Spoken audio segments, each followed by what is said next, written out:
ni mwaminifu kwangu tena, ni mwaminifu kwangu, na nikiomba anajibu maombi yangu, anajibu maombi yangu. Huyu Mungu ni mwaminifu kwangu tena, ni mwaminifu kwangu, na nikiomba anajibu maombi yangu, anajibu maombi. Na uhakika na nasema yeye Bwana ananipigania,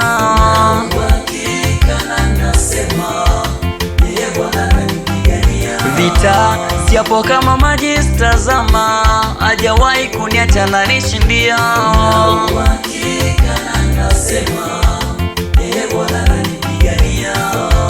Miba milima ilivyosimama, nisingalikuwa kwenye hii dunia.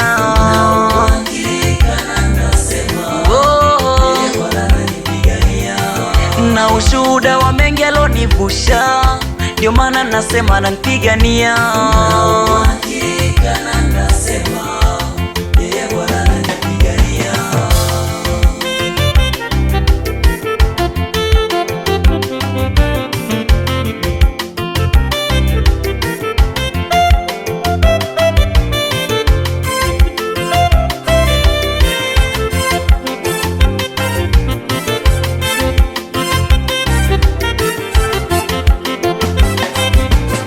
Pasipo njia ya njia kanifanyia, amenipa amani Bwana, sitachoka kumfurahia, amenipa furaha Bwana.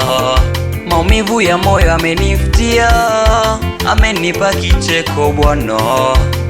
Yani mwanzo pia ni njia, amenipa kicheko Bwana.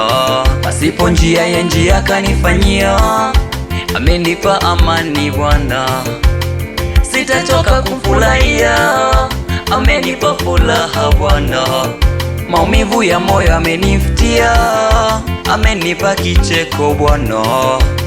Yani mwanzo pia ni njia, amenipa kicheko Bwana. Ameshatoa agizo nishie kule, wenye hilo nataka nishie hapa.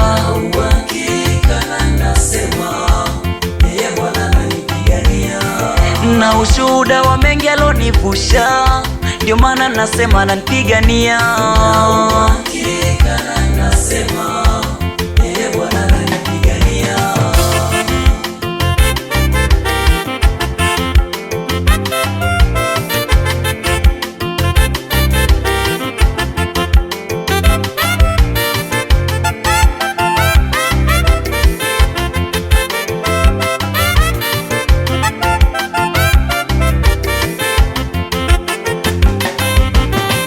Kumbukumbu ile sura 32 na mstari wa 10 nitasema, aliyenikuta katika nchi ya ukame na katika bonde litishalo ni Bwana. Ana upendo namna gani mimi nawaza, anavyonisamini mimi mtoto wake. Alinizunguka kama mtunza na kunihifadhi kamboni ya jicho lake. Huyu Bwana mimi na uhakika na nasema yeye Bwana ananipigania, na nasema vita siapo kama maji sitazama, hajawahi kuniacha na nishindia.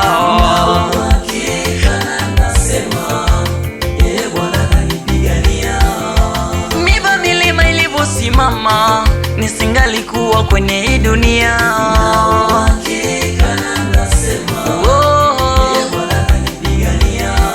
Na ushuhuda wa mengi alonivusha, ndio maana nasema ananipigania.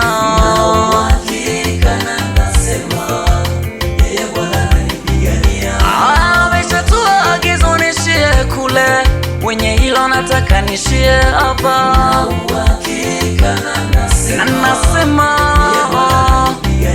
vita siapo kama maji sitazama, hajawahi kuniacha na nishindia. Na nasema ameshatoa agizo nifike kule, wenye hilo nadai nishie hapa. Na nasema na ushuhuda wa mengi alonivusha, ndio maana nasema ananipigania.